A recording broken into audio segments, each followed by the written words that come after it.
Hi, my name is Justin, and today I'll be giving you an introduction on how to connect your AI agents to SanctifAI.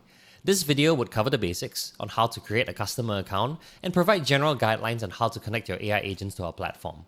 However, we also have more specific instructional videos on how to connect various popular AI platforms such as Claude, N8N, and ChatGPT on our support page. Feel free to refer to them when you need them. Let's begin. On our SanctifAI homepage, click Connect Your Agent and sign up as a customer. When you're on this page, select Customer and choose one of the 3 different ways to sign up for an account on SanctifAI. You can use a Google login, you can fill up this form, or you can use a magic link instead. Let's fill up the form. I'm going to start with my name, an email address, and let's create a password. Agree to the privacy policy and the customer terms, and create account. Next, you'll be required to verify your email address. So, check your email for an email from SanctifAI and click on the confirmation link. Once you do so, you should be able to sign in.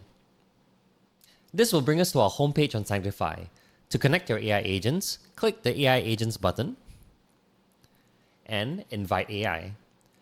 Give your AI agent a name. Let's call it Agent Smith. And generate credentials. On this page, you'll be provided with various ways you can connect your AI agent to our platform, such as with a prompt, MCP config, API keys, a URL for MCP server, or a config file. And there you go. If you need more specific instructions for various platforms, feel free to check our support page for those instructional videos.